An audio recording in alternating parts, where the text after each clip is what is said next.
Tonight, we journey back 2,500 years to the rugged mountains and fierce warrior culture of ancient Sparta. There, a king named Leonidas led 300 warriors against the largest army the world had ever seen, making a stand that would echo through eternity. This is not merely a story of battle and bloodshed. It is a story of duty, sacrifice, courage, and the power of a few determined souls to shape the destiny of civilization itself. Join me as we explore the life, the legend, and the lasting lessons of Leonidas and the 300 Spartans. The story begins in a land unlike any other in the ancient Greek world. While Athens celebrated democracy and philosophy, while Corinth grew rich through trade, Sparta devoted itself entirely to one purpose: the creation of perfect warriors. Every aspect of Spartan society, from birth to death, was organized around military excellence. Into this austere and demanding world, around 540 BCE, a boy who would become Leonidas was born into the royal Agiad dynasty, one of the two royal families that ruled Sparta jointly. But being born to royalty in Sparta conferred no privileges of comfort. Leonidas had older brothers, including Cleomenes, who would become king, meaning he was not heir to the throne. This accident of birth proved crucial to his development. Unlike direct heirs who received modified training, Leonidas underwent the full rigor of the agoge, the legendary Spartan training system that transformed boys into the most feared soldiers of the ancient world. From age 7, he would know nothing but discipline, hardship, and the forging of an indomitable will. The agoge began with separation from family. At 7 years old, Spartan boys left their mothers and entered a world of deliberate harshness designed to eliminate weakness. They lived in communal barracks, slept on rough pallets, and received barely enough food to survive. This scarcity was intentional. Boys were expected to supplement their rations by stealing, developing cunning and resourcefulness. But if caught, they were severely punished, not for stealing but for the incompetence of being discovered. Young Leonidas learned to endure cold without complaint, wearing only a thin cloak through bitter winters. He learned to endure hunger, to march for miles on empty stomach, to fight through pain and exhaustion. He learned that individual suffering meant nothing compared to the welfare of the group. The boys trained together, ate together, fought together. Any weakness in one threatened all. This collectivism was burned into Spartan souls until self-sacrifice became instinct rather than choice. Physical training consumed most of each day. Wrestling, boxing, weapons drill, formation fighting, running, jumping, throwing. The boys practiced until skills became automatic, until the body obeyed without conscious thought. But the training went beyond physical prowess. Spartans learned to be laconic, speaking briefly and pointedly. They learned to suppress emotion, showing neither fear in danger nor excessive joy in victory. They learned that death in battle was not to be feared but embraced as the highest honor a Spartan could achieve. The agoge included deliberate exposure to violence. Older boys were encouraged to fight younger ones. The weak were culled through harsh treatment. Those who showed cowardice were shamed mercilessly. A famous practice involved boys being whipped at the altar of Artemis, competing to endure the most strokes without crying out. Some died under the lash rather than show weakness. This brutal selection ensured that only the toughest survived to become full Spartan warriors. Around age 18, the most promising young Spartans entered the Crypteia, a kind of secret police that also served as final training. Members lived alone in the wilderness, surviving by stealth and cunning. Their duties included controlling the Helot population, the enslaved people who worked Spartan lands. The Crypteia could kill Helots with impunity, practicing the skills of ambush and silent killing. This dark institution completed the transformation of Spartan boys into instruments of controlled violence. At 20, survivors of the agoge became full soldiers, joining a mess unit of about 15 men who would be their primary companions for life. These units trained together, ate together, and fought together in the phalanx formation that made Spartan armies so formidable. At 30, Spartans became full citizens with the right to vote and hold office. But military obligation continued until age 60. A Spartan man spent essentially his entire life as a soldier. Leonidas emerged from this system as its perfect product. Ancient sources describe him as embodying all Spartan virtues: courage, discipline, physical prowess, laconic wit, and absolute devotion to Sparta. His years in the agoge had stripped away any softness, any hesitation, any fear of death. He had internalized the Spartan code so completely that duty and desire became one. What Sparta required, Leonidas wanted, what honor demanded, his heart craved. His path to the throne came through unexpected tragedy. His half-brother Cleomenes, who had become king, descended into apparent madness and died under mysterious circumstances around 490 BCE. Cleomenes left no male heir, and his full brother Dorius had died years earlier in a failed colonial expedition. The throne passed to Leonidas, now around 50 years old. He had spent decades as a warrior among warriors, with no expectation of rule. Now he would lead Sparta in its greatest crisis. The Persian Empire had been expanding westward for generations. Under Cyrus the Great, it had conquered the ancient kingdoms of Media, Lydia, and Babylon. Under his successors, it had absorbed Egypt and pushed into Europe, subjugating Thrace and Macedonia. The Greek cities of Ionia, on the coast of Asia Minor, had fallen under Persian control. When these cities revolted around 499 BCE, Athens sent ships to support them. Persia crushed the revolt and burned the city of Miletus. The great king of Persia, Darius, swore vengeance on Athens. The first Persian expedition against Greece came in 490 BCE. A massive fleet carried perhaps 25,000 soldiers across the Aegean Sea. They landed at Marathon, northeast of Athens, expecting easy victory over the fractious Greek city-states. But the Athenians, led by the general Miltiades, achieved a stunning upset. Charging across the plain in their heavy armor, the Athenian hoplites shattered the Persian force and drove them back to their ships. Perhaps 6,000 Persians died against fewer than 200 Athenians. Sparta had promised to help at Marathon but arrived too late, delayed by religious observance. They found only corpses and Athenian celebration. The victory belonged to Athens alone, and the Spartans could only acknowledge their allies' achievement, but everyone knew the Persians would return. Darius began preparing a larger expedition immediately. When he died in 486 BCE, his son Xerxes inherited both the throne and the burning desire to punish Greece and add it to the empire. Xerxes spent years assembling the largest military force the ancient world had ever seen. Ancient sources give fantastical numbers, with Herodotus claiming over 2 million soldiers. Modern historians estimate between 100,000 and 300,000 troops, still an enormous army by ancient standards. The force included contingents from every corner of the empire: Persian immortals, Median cavalry, Egyptian marines, Ethiopian warriors, Indian archers. A massive fleet of over 1,000 ships would support the army's advance. In 481 BCE, Greek states that chose to resist formed the Hellenic League. Sparta and Athens, the two most powerful cities, set aside their rivalry to lead the coalition. The Spartans, with their unmatched military reputation, received overall command of the allied forces. Leonidas, now king for nearly a decade, would play a central role in the defense of Greece. But the challenge seemed impossible. How could the small, divided Greek cities stand against the resources of an empire spanning from India to Egypt? The Greeks debated strategy intensively. The Persians would approach from the north, crossing the Hellespont into Europe and marching down through Thessaly. Various defensive positions were considered and rejected. The decision finally fell on Thermopylae, a narrow coastal pass where the mountains nearly met the sea. Here the Persian numbers would count for little. A small force could hold the pass against a much larger army. It was the best chance Greece had. Leonidas was chosen to lead the advance force that would hold Thermopylae while the main Greek army assembled. But securing adequate troops proved difficult. It was late summer of 480 BCE, and two religious festivals, the Olympic Games and the Spartan Carneia, prohibited military action. The full Spartan army could not march. Leonidas would take only 300 Spartans, selected specifically as men who had living sons to carry on their family lines. They all knew they were marching to die. The 300 were not the only Greeks at Thermopylae.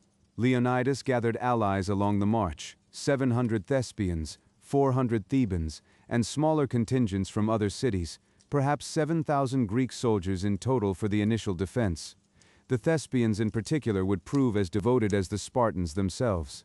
But the core of the force, its heart and inspiration, remained those 300 Spartans who had embraced death before leaving home. As Leonidas marched north, Spartan women displayed the famous stoicism their culture demanded. Wives and mothers sent their men off without tears, knowing they would likely never return. According to tradition, when Leonidas departed, his wife Gorgo asked what she should do. He replied simply, "Marry a good man and have good children." It was not coldness but realism. Sparta would need the next generation of warriors. Personal grief was a luxury that Spartan women, like their men, were trained to suppress. The Greeks reached Thermopylae and assessed their position. The pass was indeed narrow, perhaps wide enough for a single wagon in places. The ancient Phocians had built a wall across the narrowest point, now in ruins but still useful. Leonidas ordered it rebuilt and strengthened. He positioned his forces behind this wall, where the Persian advantage in numbers would be neutralized. The sea protected one flank, the cliffs the other. It was as good a defensive position as Greece offered. The Persian host arrived like a storm on the horizon. Xerxes had marched his army across the Hellespont on a bridge of boats, a feat of engineering that seemed to mock natural barriers. Now the dust of countless feet darkened the sky as the great army approached Thermopylae. Xerxes made camp and waited, reportedly expecting the Greeks to flee when they saw the size of his force. He sent a scout to observe the Spartan position and report what he saw. The scout returned with a curious report. The Spartans were outside the wall, exercising and combing their long hair. They seemed completely unconcerned about the vast army arrayed against them. Xerxes was bewildered by this behavior and consulted Demaratus, a former Spartan king living in exile at the Persian court. Demaratus explained that this was how Spartans prepared for battle in which they expected to die. They were not indifferent but resolved. They were making themselves ready to fight to the end. Xerxes waited 4 days, still expecting the Greeks to withdraw or surrender. He sent a messenger demanding that the Greeks lay down their arms. Leonidas reportedly replied with 2 words that have echoed through history, molon labe, come and take them. This laconic defiance captured everything about Spartan culture, the brevity, the courage, the absolute refusal to submit. The Persians would have to earn every inch of ground with blood. On the 5th day, Xerxes lost patience and sent his first assault. Wave after wave of Median infantry charged into the narrow pass, expecting to overwhelm the Greek defenders by sheer weight of numbers. Instead, they encountered the Spartan phalanx, a formation that transformed individual warriors into a single killing machine. Shields locked together formed an impenetrable wall. Spears thrust in unison created a forest of death. The Medians broke against this formation like water against rock. The fighting continued all day. Persian units rotated in and out, but the Greeks held firm. The narrow pass prevented the Persians from bringing their numbers to bear. Only a few dozen men could engage the Greek line at any moment, and those men faced warriors who had trained for this their entire lives, who felt no fear, who would not break. When spears shattered, the Spartans drew swords and fought on. When swords broke, they fought with hands and teeth. Xerxes then sent his elite troops, the 10,000 immortals, supposedly the finest soldiers in the Persian Empire. Named because their numbers were always maintained at exactly 10,000, replacements instantly filling any gap. They were the pride of Persian military might. Surely they would succeed where the Medians had failed. But the immortals fared no better. The pass was simply too narrow, and the Spartans too skilled.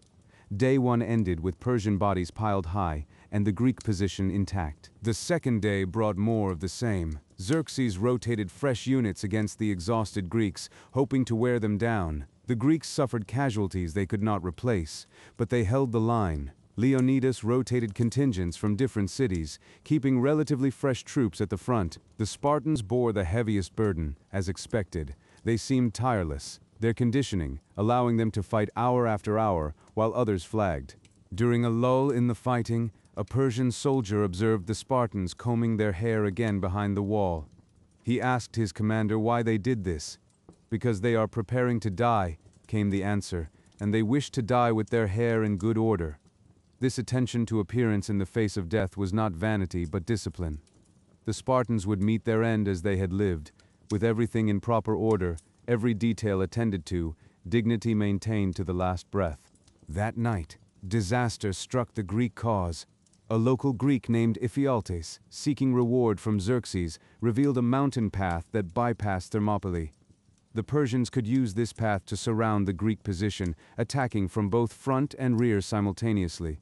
Xerxes immediately dispatched the immortals to march through the night and emerge behind the Greek lines.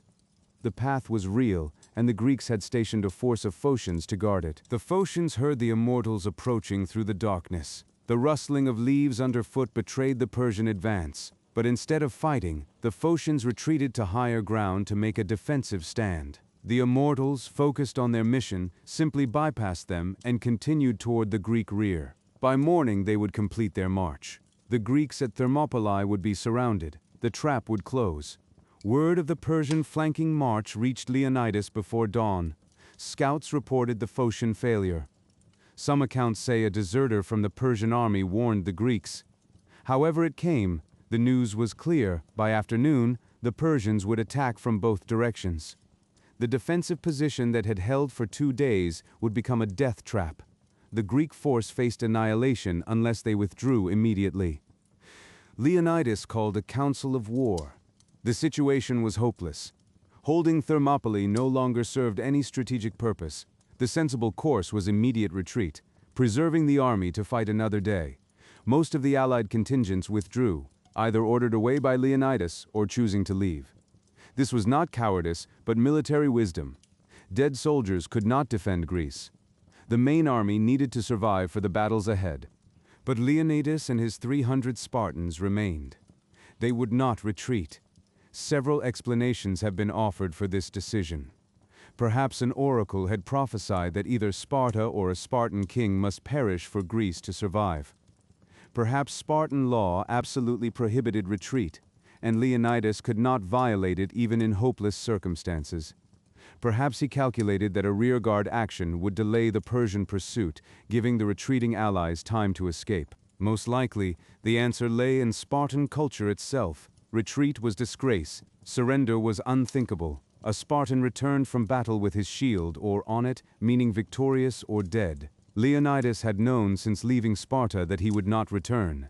His men had known it too. They had selected themselves for this sacrifice when they joined an expedition during the sacred festivals. The manner of their death had been determined from the start. Only the details remained. The 700 Thespians refused to leave. Their city lay directly in the Persian path, and if Greece fell, Thespiae would be destroyed. They chose to die beside the Spartans rather than survive a few more weeks as refugees. 400 Thebans also stayed, though their loyalty was suspected and they may have been held as hostages. Altogether, perhaps 1,400 Greeks remained to face the final assault. They knew they would die. They formed up anyway. The morning of the third day dawned over a scene of grim determination. The Greeks advanced beyond the wall for the first time, seeking to kill as many Persians as possible before the end. They fought with a fury that astonished even their enemies. Spartans whose spears had broken used swords. Those who lost swords fought with hands and teeth. They sought not survival but maximum damage to the enemy. Every Persian they killed was one fewer to threaten Greece.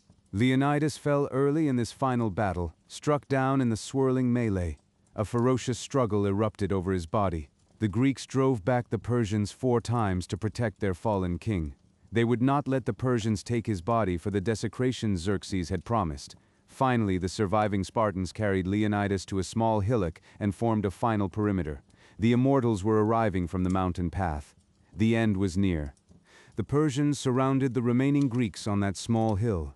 Xerxes, unwilling to lose more men in close combat against these demons, ordered his archers to finish the matter. A storm of arrows darkened the sky, falling among the Greeks like deadly rain. One by one, then in groups, the defenders fell. When it was over, not a single Spartan or Thespian remained alive. The Thebans apparently surrendered at the end, but the core of the Greek force had been annihilated. Xerxes walked the battlefield afterward, viewing the carnage. He found the body of Leonidas and ordered it beheaded and crucified, a desecration that violated Greek norms of honorable warfare. This petty revenge revealed the depth of his fury. The great king of Persia, ruler of the largest empire the world had known, had been humiliated by 300 Spartans. His army had lost perhaps 20,000 men taking a position defended by a few hundred. The Greeks had proven that Persians could bleed. The news of Thermopylae spread across Greece with profound effect. Yes, the position had fallen, yes, Leonidas was dead. But the manner of his death transformed defeat into inspiration. 300 Spartans had held the might of Persia for 3 days. They had chosen death over retreat, honor over survival. They had shown that Greeks could face the Persian horde and fight them to a standstill. If 300 could do this, what might the full armies of Greece accomplish? The Greeks erected a monument at Thermopylae with inscriptions that captured different aspects of the sacrifice. One honored all the Greeks who fought there, noting that 4,000 from the Peloponnese once fought against 3 million. Another, composed by the poet Simonides, spoke specifically to the Spartans, "Go tell the Spartans, stranger passing by, that here obedient to their laws we lie." This epitaph, simple and profound, summarized everything about Spartan culture and the men who died embodying it. The war continued after Thermopylae. The Persians advanced into central Greece, capturing and burning Athens. But the Greek fleet won a crucial victory at Salamis, destroying much of the Persian navy. Xerxes, his supply lines threatened, withdrew to Asia with much of his army. The following year, the remaining Persian force in Greece was annihilated at Plataea by a combined Greek army that included 5,000 Spartans. The Persian threat to Greece was ended forever. In this ultimate victory, the sacrifice at Thermopylae played a crucial role. The delay bought time for the Greek fleet to assemble. The inspiration steeled Greek resolve when the cause seemed lost. The demonstration that Persians were mortal transformed the psychological battlefield. Leonidas and his 300 did not win the war, but they made winning possible. Their deaths purchased the survival of Greek civilization. What lessons does this ancient story offer us today? The most obvious is the power of commitment. Leonidas and his men were not fighting for money or glory, but for something they valued more than life itself. This absolute commitment gave them strength far beyond their numbers. When people believe deeply enough in a cause, they become capable of extraordinary things. Half-hearted efforts rarely achieve significant results. The importance of training and preparation stands out clearly. The Spartans were not merely brave, but supremely skilled. Their whole lives had prepared them for that moment at the hot gates. When the crisis came, they knew exactly what to do. Their bodies and minds responded without hesitation because they had practiced thousands of times. Excellence in any field requires similar dedication to preparation. The moment of truth reveals the quality of preparation that preceded it. Leadership in the Spartan style meant leading from the front. Leonidas did not direct the battle from behind the lines, but fought and died alongside his men. This was expected of Spartan kings. They earned obedience through shared risk and sacrifice, not through rank alone. The most effective leaders in any context are those who demonstrate that they will bear the same burdens they ask others to carry. Authority flows from example more than from position. The story also illustrates the power of choosing one's ground. At Thermopylae, the Spartans transformed their greatest weakness, small numbers, into something approaching strength. The narrow pass neutralized Persian numerical superiority. Leonidas understood that fighting on the wrong ground meant certain defeat, while the right ground gave them a chance. In any competition or conflict, choosing where and how to engage often matters more than raw resources. Spartan culture raises uncomfortable questions about the costs of such excellence. The system that produced Leonidas also produced tremendous human suffering. The harsh training killed or crippled many boys. The helot system enslaved an entire population to support Spartan warriors. Women had little autonomy, valued primarily for producing sons. Sparta achieved military greatness, but at a price modern ethics cannot accept. Excellence in one dimension often comes at the cost of development in others. The willingness to sacrifice for the common good, while admirable, can also be dangerous. Spartan society demanded total subordination of the individual to the state. This produced extraordinary soldiers, but also a kind of totalitarianism that crushed human flourishing in other dimensions. The balance between individual freedom and collective obligation remains one of the permanent tensions in human society. Leonidas embodied one extreme of that balance. Perhaps the deepest lesson concerns facing death with dignity. Leonidas knew he would die at Thermopylae. He went anyway, using his death to serve purposes larger than himself. This acceptance of mortality, this refusal to let fear of death prevent right action, represents a kind of freedom. Those who have made peace with death cannot be easily threatened or controlled. Leonidas was free because he had nothing left to lose. The legacy of Thermopylae extends far beyond ancient history. The battle has inspired soldiers, statesmen, and ordinary people facing impossible odds for 25 centuries. When hope seems lost, when the enemy seems overwhelming, the example of those 300 suggests that resistance is not futile. Stand firm. Do your duty. Let others judge the outcome. What matters is how you face the challenge, not whether you survive it. In our own lives, we face our own hot gates, moments when duty demands that we stand firm despite the cost, moments when retreat would be easy and understandable but wrong, moments when everything we have trained for, everything we believe in, is tested by circumstance. Leonidas and his men show us that human beings are capable of meeting such moments with courage and dignity. That knowledge itself is empowering. The physical site of Thermopylae has changed over millennia. The sea has receded, leaving a broad plain where once waves nearly touched the cliffs. But the mountains remain, and monuments mark where the Greeks made their stand. Visitors come from around the world to honor the sacrifice that occurred there. They read the ancient inscriptions and imagine those 3 days when the fate of Western civilization hung in the balance. A statue of Leonidas now stands at Thermopylae, shield and spear ready, facing where the Persians approached. The inscription reads simply "Molin Lebe," come and take them, his defiant reply to Xerxes' demand for surrender. That phrase has become a symbol of resistance against overwhelming force, adopted by military units and freedom movements across centuries. The Spartan king who died 2,500 years ago still speaks to those who refuse to surrender. As we conclude this journey through the life and death of Leonidas, remember that his story is finally about choices. He chose to undergo the agoge when he might have claimed royal exemption. He chose to lead the advance guard when others might have commanded from safety. He chose to remain at Thermopylae when retreat was possible. He chose how he would meet his death.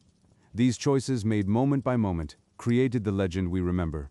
You too make choices that define who you are and what you stand for. Most will not be as dramatic as facing the Persian army at the hot gates, but the principle remains the same.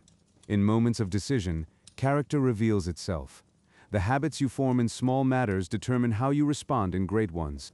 Courage, like any virtue, is developed through practice. The preparation of a lifetime converges in the moment of truth. What cause would you stand for even if standing meant sacrifice? What principles would you maintain even when maintaining them cost you dearly? What duties would you fulfill even knowing they might destroy you? These questions may seem abstract until circumstances make them concrete. Leonidas answered them with his life. Each of us, in our own way, must find our own answers. The 300 Spartans at Thermopylae did not save Greece. That victory required the combined efforts of many cities, many battles, many sacrifices over years of war, but they showed what was possible. They proved that courage could stand against overwhelming force. They demonstrated that some things matter more than survival. They gave their fellow Greeks something to live up to, and in doing so, they achieved the immortality that the bravest Spartans sought. Thank you for joining us on this journey to ancient Thermopylae and back. May the courage of Leonidas inspire your own confrontations with difficulty. May his commitment to duty strengthen your own sense of purpose. May his acceptance of sacrifice clarify what truly matters in your life. And may you remember, when your own moment of testing comes, that human beings are capable of extraordinary things when they commit fully to what they believe. The hot gates stand eternal in human memory. The 300 stand eternal beside them. And the question they pose stands eternal as well. When the time comes, will you hold the pass? Until we meet again, farewell. And remember always, come and take them. Let us delve deeper into the world that shaped Leonidas, for understanding Sparta illuminates both his greatness and the terrible costs of that greatness. No society in history devoted itself more completely to military excellence. No society demanded more from its citizens or achieved more fearsome results. The Spartan system that produced Leonidas deserves close examination, for it offers lessons both inspiring and cautionary for all who would pursue excellence. Sparta was not always the austere warrior state that faced Persia at Thermopylae. In earlier centuries, Spartans produced poets and artists, competed in Olympic Games, and engaged with the broader Greek world as cultural participants. But a series of crises, including a devastating earthquake and a massive Helot revolt, convinced Spartan leaders that survival required total military commitment. The reforms attributed to the legendary lawgiver Lycurgus transformed Sparta into a barrack state. The system began even before birth. Spartan marriage customs were designed to produce strong offspring. Brides were selected for health and vigor, not family connections or dowry. Wedding rituals were stark and strange by Greek standards. The bride's hair was cut short, and she wore men's clothing, perhaps to ease the transition for young grooms more accustomed to male companionship. Marriages aimed at reproduction first and companionship second. When children were born, they faced immediate examination by tribal elders. Infants judged weak or deformed were exposed on the slopes of Mount Taygetus, left to die of cold and starvation. Only the strong were allowed to live and consume the resources of the state. This brutal eugenics aimed to ensure that every Spartan who survived childhood had the physical potential for military service. Compassion for individual suffering yielded to perceived collective necessity. Children remained with their mothers for 7 years, the only extended family time Spartans experienced. During this period, mothers were expected to begin the hardening process. Spartan children were not coddled or comforted. They were taught to bear discomfort, to suppress tears, to face darkness and solitude without fear. When the agoge claimed them at 7, they were already partially prepared for its rigors. Motherly love in Sparta meant preparing children for lives of hardship. The agoge organized boys into groups that would remain together through training. Older boys supervised younger ones, creating hierarchies of authority and obedience. The pack structure encouraged both cooperation within groups and competition between them. Boys learned to subordinate individual desires to group needs, to cover for each other's weaknesses, to share both hardship and glory. The bonds formed in the agoge lasted for life, creating the unit cohesion that made Spartan armies so effective. Education focused narrowly on military skills and the virtues that supported them. Unlike Athenians who studied poetry, philosophy, and rhetoric, Spartans learned only what warriors needed. Reading and writing were taught at basic levels. Music and dance were included but oriented toward martial themes, developing rhythm and coordination useful in battle. Physical training dominated the curriculum. Boys emerged from the agoge as superb fighters but limited in other dimensions of human development. The famous Spartan brevity of speech, their laconic wit, emerged from this education. Spartans were taught to express themselves in the fewest possible words. Long speeches were viewed with suspicion, associated with the clever rhetoric that Athenians prized. A Spartan communicated through action more than words. When they did speak, they aimed for memorable impact. Leonidas's Molon Lebe exemplified this tradition, 2 words that conveyed defiance, courage, and absolute refusal to surrender. Women in Sparta occupied a peculiar position. They had more freedom than women in other Greek cities, owning property and exercising publicly. But this freedom served military purposes. Strong mothers produced strong sons. Athletic women had easier childbirths. Property ownership freed men from economic concerns so they could focus on soldiering. Spartan women were valued primarily as producers of warriors, though they developed their own fierce culture of honor and duty. Spartan mothers were legendary for their stern demands on sons. When a young man returned from battle as the only survivor of his unit, his mother reportedly killed him for the disgrace of surviving when others had died. Whether literally true or not, such stories conveyed Spartan expectations. Mothers would rather have dead heroes than living cowards for sons. The phrase "with your shield or on it," meaning return victorious or dead, was supposedly what mothers told departing warriors. The economic foundation of Sparta rested on the labor of helots, a subjugated population that vastly outnumbered the Spartans themselves. Helots worked the land, freeing Spartan citizens for full-time military training. They were bound to the soil, unable to be sold like slaves but with few rights. Spartans lived in constant low-level war with their helots, treating them with casual brutality to maintain control through terror. The crypteia that young Spartans joined served partly to control the helot population. Young warriors could kill helots without legal consequence, practicing ambush and silent killing while terrorizing potential rebels. The strongest and most troublesome helots were particular targets, eliminating potential resistance leaders. This institutionalized murder reveals the dark underside of Spartan society. Their military excellence rested on systematic oppression and violence against unarmed populations. Spartan equality applied only among full citizens, the Spartiates. These numbered perhaps 8,000 at Sparta's peak, ruling a population of hundreds of thousands. Below the Spartiates were various intermediate classes with partial rights, and at the bottom the helots with none. This was no democracy but an aristocracy of warriors maintaining dominance through violence. The equality that Spartans celebrated among themselves depended on radical inequality with everyone else. The famous Spartan phalanx formation emerged from this social system. Citizens who had trained together since childhood, who ate together at common messes, who would die rather than disgrace each other, formed the core of the phalanx. Each warrior protected the man to his left with his shield while striking with the spear in his right hand. The formation required absolute trust that no one would break and run. Spartans had that trust because their entire lives had built it. The phalanx was nearly invincible from the front. The wall of overlapping shields deflected missiles and blows. The forest of spears prevented close approach. Pushing matches between opposing phalanxes tested the collective strength and determination of each side. Spartans almost never lost these pushing contests. Their superior conditioning, training, and willingness to die rather than retreat gave them advantage in the grinding attrition of phalanx warfare. But the phalanx had weaknesses. It required flat, open terrain to maintain formation. Rough ground or obstacles could break its cohesion. The flanks were vulnerable if not protected by terrain or cavalry.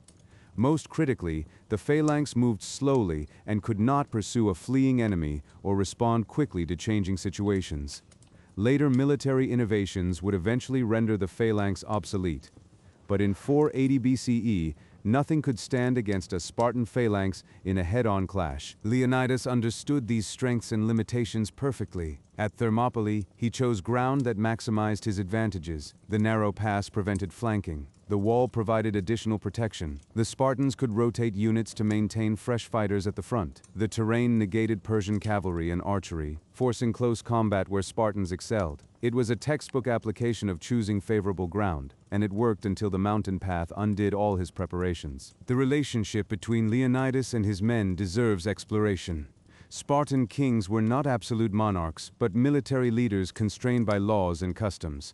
They led through example and persuasion rather than command. Leonidas had authority because his men respected him, because he had proven himself in the agoge and in battles before Thermopylae, because he embodied the Spartan virtues they all aspired to. His willingness to die with them confirmed what they already knew about his character. The bond between warriors in combat is among the strongest human connections. Men fight and die not for abstract causes but for the comrades beside them. The Spartans institutionalized this bond through their training and social structure. The 300 at Thermopylae were not strangers forced together by circumstance, but lifelong companions who had shared everything from childhood. They knew each other's strengths and weaknesses, trusted each other completely, would rather die than fail each other. This unit cohesion explains seemingly irrational military behavior. Why would men advance into certain death? Why not run when running might save your life? Because running would mean abandoning your brothers, the men who had stood beside you through everything, who would die cursing your name if you fled.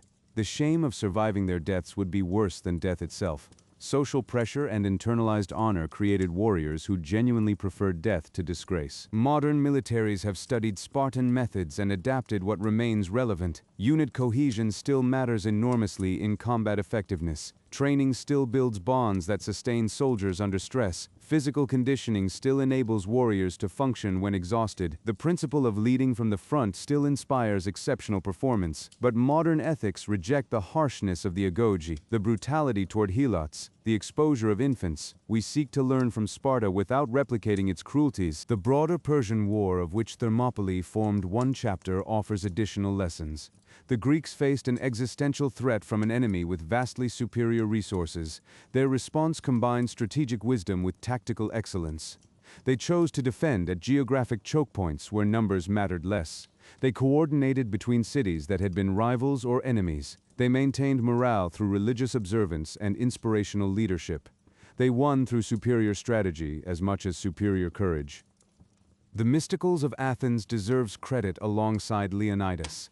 It was Themistocles who recognized that Greek salvation lay at sea and convinced Athens to build the fleet that would win at Salamis. It was Themistocles who engineered the strategic situation that forced the decisive naval battle. Without his vision, the sacrifice at Thermopylae would have merely delayed Greek defeat rather than enabling Greek victory. Great outcomes usually require multiple forms of greatness working in concert. The aftermath of the Persian Wars transformed Greece. Athens used its naval power to build an empire that enriched the city but bred resentment. Sparta retreated into its traditional isolation, viewing Athenian power with suspicion. The alliance that had saved Greece from Persia fractured into rivalry between its two leading members. Within 50 years, Athens and Sparta would be at war with each other, a conflict that would eventually destroy the golden age of Greek civilization. This outcome suggests a melancholy lesson about human affairs. The unity forged by external threat rarely survives the threat's removal. The common purpose that creates greatness gives way to old divisions and new ambitions. Leonidas died fighting for a Greece that would soon be fighting itself. His sacrifice preserved a civilization that would squander its potential in fratricidal war. History rarely provides the endings that heroism seems to deserve, yet the legacy endures despite the failures that followed. Greek civilization, preserved at Thermopylae, produced philosophy, drama, science, and democracy that shaped all subsequent Western culture. Alexander the Great, a century and a half later, would carry Greek culture to the boundaries of India. Rome would absorb and transmit Greek achievement throughout its empire. The Renaissance would rediscover Greek texts and launch European modernity. All of this flowed from the survival that Leonidas helped secure. The ripple effects of historical actions extend beyond what any actor can foresee.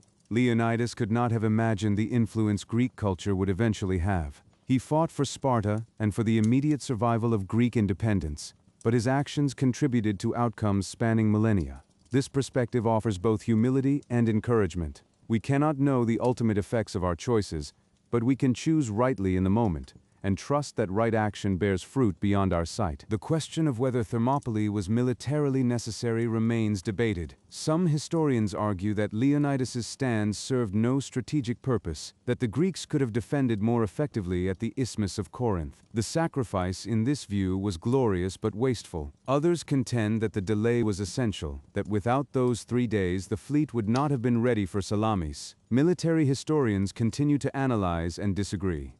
What seems beyond dispute is the psychological impact. Before Thermopylae, many Greeks assumed Persian victory was inevitable. The great king commanded resources no Greek city could match. Resistance seemed futile.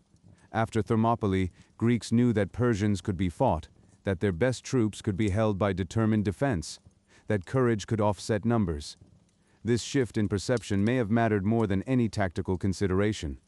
Wars are won in minds before they are won on fields. The story of Leonidas has been retold countless times in various media. Ancient historians like Herodotus provided the primary accounts. Later writers elaborated and embellished. Modern films like The 300 have brought the story to new audiences, though with considerable dramatic license. Each retelling adapts the story to contemporary concerns, finding new meanings in the ancient events. The flexibility of the legend testifies to its continuing relevance. What we make of Leonidas depends partly on what we bring to his story. Those seeking military inspiration find exemplary courage and tactical skill. Those seeking political lessons find both the value of alliance and the dangers of militarism. Those seeking personal guidance find a model of commitment to duty regardless of cost. Those seeking cautionary tales find a society that sacrificed humanity for martial excellence. The story supports multiple interpretations because it contains multiple truths. As you reflect on what you have heard, consider what Thermopylae means for your own life. You probably will not face a Persian army or die in battle, but you will face moments when easy retreat tempts you away from difficult duty. You will face situations where standing firm costs dearly. You will face choices between personal safety and principles you claim to hold. In those moments, the example of Leonidas offers a standard against which to measure your own response. The hot gates are everywhere. They appear whenever circumstances test our commitment to what we believe. They appear in workplaces where speaking truth endangers careers. They appear in relationships where honesty risks rejection. They appear in communities where standing against injustice invites retaliation. They appear in private moments when no one watches but conscience demands right action anyway. Every life contains its Thermopylae. How will you meet yours? With the courage of Leonidas or the calculation of those who withdrew? Both choices have their logic. Retreat preserves resources for future battles. Sacrifice demonstrates commitment that inspires others. The right choice depends on circumstances, on what is at stake, on what you are defending, but the capacity to stand firm when standing is called for requires cultivation before the moment arrives. The Spartans trained for decades before Thermopylae. Their courage was not spontaneous, but prepared. The habits of discipline, the suppression of fear, the prioritization of honor over survival, all were developed through years of practice. When the test came, they responded from deeply ingrained patterns. We too form habits that shape our responses in crisis. The question is whether we are forming habits of courage or habits of evasion. This brings us back to where we began, to wisdom for the ages drawn from ancient example. Leonidas and his 300 offer not a template to copy but a standard to contemplate. Their sacrifice was extreme, perhaps uniquely suited to their time and place. But the virtues they displayed, courage, commitment, sacrifice for the common good, remain relevant wherever humans face challenges that exceed individual self-interest. The sun sets over Thermopylae, as it did on that third day when the last Spartans fell. The pass is quiet now, visited by tourists rather than armies, but something lingers there, some residue of what occurred. Those who visit often report feeling moved in ways they did not expect. The place holds meaning that transcends the details of ancient history. Human beings stood there and chose death over dishonor. That choice still matters. May you carry some portion of their spirit as you return to your own challenges. May their example strengthen you when strength is needed. May their sacrifice remind you that some things matter more than comfort and security. And may you find, in your own way and your own circumstances, the courage to hold whatever past duty requires you to defend. The 300 are waiting. They have been waiting for 2,500 years, waiting to see what we will make of their example. Let us not disappoint them. Thank you for listening.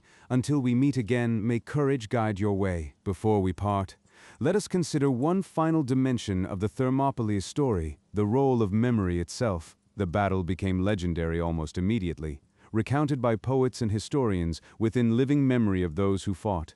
Herodotus gathered eyewitness testimony and wove it into his histories, the first great work of historical narrative in the Western tradition. The story he told shaped how Greeks understood themselves and their place in the world. Memory is not neutral. What we remember and how we remember it reflects our values and serves our purposes. The Greeks remembered Thermopylae as proof of their superiority over barbarian Persia, their freedom over Eastern despotism, their courage over slavish numbers. These interpretations were partly true and partly self-serving. The Persians had their own perspectives, their own heroes, their own understanding of those events. History is always told by someone for some reason. Yet certain events break through partisan memory to achieve something approaching universal significance. Thermopylae is among them. People who know nothing of ancient Greece know the story of the 300. The image of a small band standing against overwhelming force, choosing death over surrender, resonates across cultures and centuries. It speaks to something deep in human nature that transcends the particularities of Greek and Persian, ancient and modern. Perhaps this universality stems from a fundamental human situation. We are all mortal, all facing forces larger than ourselves, all called at some point to stand for something despite the costs. Leonidas and his men dramatize this situation in its most extreme form. Their choice clarifies what is often obscured in everyday life, that how we face our fate matters as much as the fate itself. We cannot always choose our circumstances, but we can choose our response. The Spartans chose their response long before Thermopylae. Every day of training, every meal at the common mess, every ritual and custom of their austere society reinforced the choice they would eventually make at the hot gates. When the moment came, they did not deliberate. They acted from deeply formed character, from habits so ingrained that courage had become their nature. This is the final lesson of their lives. Character is destiny, and character is formed through countless small choices before the great test arrives. What character are you forming through your daily choices? What habits are taking root in your soul? When your Thermopylae comes, and it will come in some form, will you be ready? These questions have no easy answers, but asking them is the beginning of the examined life that Socrates commended. Leonidas probably never read philosophy, but he lived a kind of answer to these questions. His life was his argument, his death, his conclusion. The ancient world produced many heroes, but few have captured imagination as completely as Leonidas. He stands in memory as the embodiment of martial virtue, brave, disciplined, laconic, absolutely committed to duty. He stands also as a warning about the costs of such single-minded excellence. Sparta produced perfect warriors but not happy people. The system that forged Leonidas also forged chains for the helots who supported it. Greatness and cruelty intertwined in ways that resist easy judgment. We need not accept Spartan values to learn from Spartan example. We can admire courage without endorsing brutality. We can aspire to discipline without crushing human flourishing. We can commit to causes larger than ourselves without losing ourselves entirely. The wisdom of the ages lies not in uncritical